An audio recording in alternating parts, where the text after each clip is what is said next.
Now, without doubt, and it goes without saying, social media has brought with it so much good from an Islamic perspective. The ability to advertise a talk like this, record it, publish it, share it, allowing people from the four corners of the globe to benefit from it. The countless brothers and sisters who spend their evenings thinking about how to carefully craft that next Islamic reminder to help people find their way back to their religion.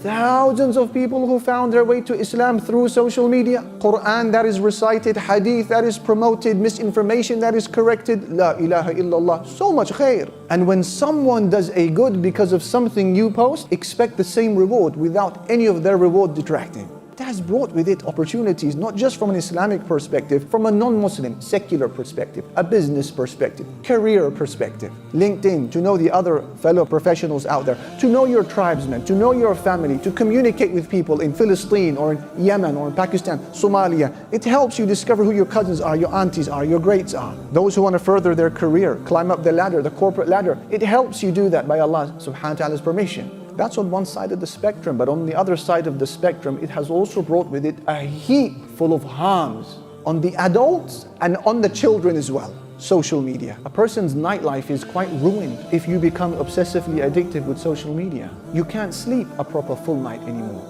These blue light emissions that you are absorbing all of the time, it affects your sleep rhythms. And then if you add to that obsessive twitch to quickly remove the fly mode from your phone and to check your latest notification, and then you get that next hit of dopamine and adrenaline, and now you're awake and you can't sleep, and it becomes even shorter of a night. So you're knackered in the night, you can't sleep, and by day you're knackered because you haven't slept, and then your whole life becomes a misery. That's one thing. A second thing, think about your ability to be alone with Allah, alone with yourself.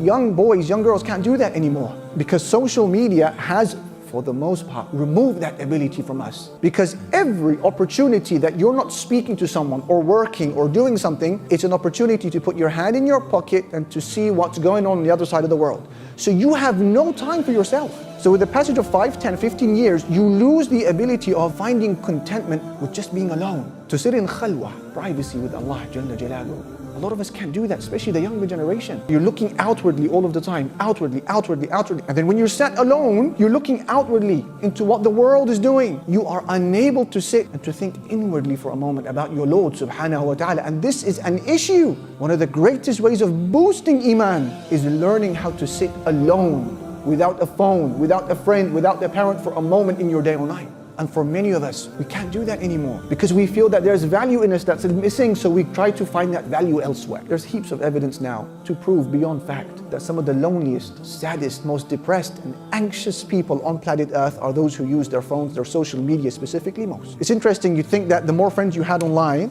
the less lonely you feel. That's not the situation, that's not the science at all actually. It's like the more chocolate you have in an aisle in the supermarket does not help you curb your desire for chocolate any more than an aisle that has fewer chocolates. Lonely.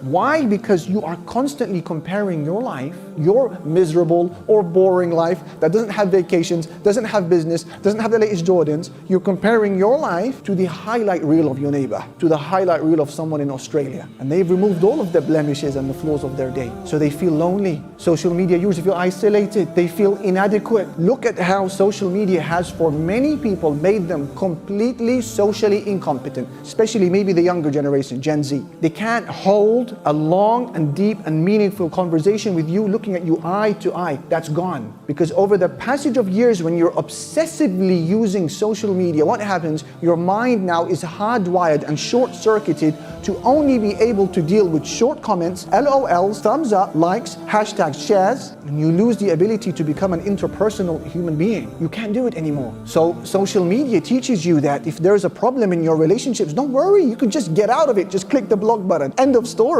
Does that represent reality? Reality is far more sophisticated than that. Far more messy, far more entangled, far more intertwined. You've got to be intelligent, you've got to be socially smart, you've got to look at people, you've got to talk with them, you've got to know how to deal with difficult circumstances. Social media says to you that this is an image that you gape over, you impress over, you share, you comment, you like, and that's it. It doesn't teach you to look at a woman, for example, as a mother,